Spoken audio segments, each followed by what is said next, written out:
Moonshine Life Recipes. If you're looking for directions on how to make corn whiskey, you're in the right place.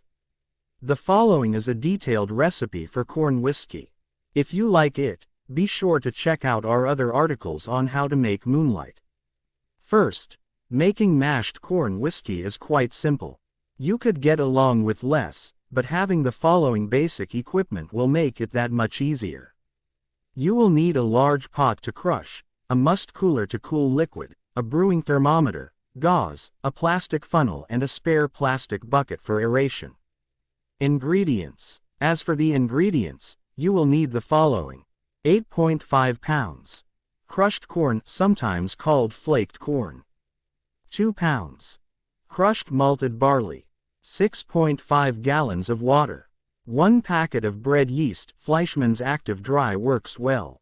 Please note that the barley must be malted, otherwise the recipe will not work. More on that below. Procedure. Heat 6.5 gallons of water to approximately 165 degrees Fahrenheit. When the temperature is reached, remove the fire. It won't be necessary for a while. Pour all the crushed corn into the water and stir for 3 to 5 minutes. After that, stir for 5 to 10 seconds every 5 minutes. The corn will become a gel as it is stirred. Don't be alarmed, this is perfectly normal. The corn is being decomposed and the starch is being released, which makes the mixture quite thick. When the barley is added and crushing begins, the mixture becomes thinner. Monitor the temperature as you move. When the temperature drops to 152 degrees, add the malted barley and stir for 1 to 2 minutes. Once stirred, cover and let the mixture sit for 90 minutes. For the rest, the enzymes in malted barley actually convert maize and barley starches into sugar. Later, during the fermentation process, the yeast will be added and they will actually turn the sugar into alcohol. So, to reformulate this, what we're trying to do during crushing is to turn grain starch into sugar, so that we can add yeast and turn sugar into alcohol during the fermentation process. The enzymes found in malted grains, i.e. malted barley, are what make this conversion. Without enzymes, none of the starch will be converted to sugar and fermentation will fail. Therefore, it is extremely important to use malted and non-flaked barley common for this recipe. While the wort is resting, it would be a great idea to make a yeast by rehydrating the yeast in a glass of water. For this recipe, add 2 packages of active dry bread yeast to 1/2 cup of water at 110 degrees Fahrenheit, along with 1 teaspoon of sugar.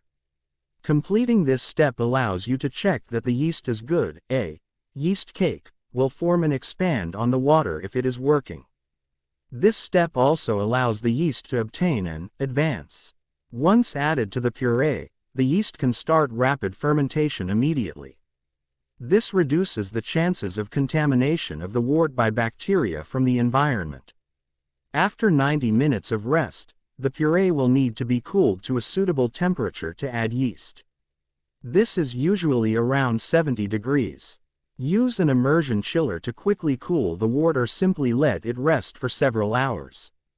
When it cools, you will need to pour the mixture into a gauze or very fine sieve to separate the solids from the liquids. It is always to cool the wort as quickly as possible to reduce the likelihood that the wort will become contaminated with bacteria from the environment while sitting. Immersion chillers work very well for this. We like to use a gauze cloth and we will dig a little into the gauze stick each time and then squeeze it out. If you use small quantities, you can twist the bag and recover most of the liquid, which means you will have more finished product. After cooling and removing grain solids, aerate and take a specific gravity reading with a hydrometer or refractometer. The easiest way to aerate is to pour the mixture between 2 sanitized buckets.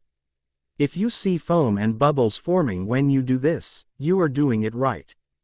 Pour from side to side 10 to 15 times.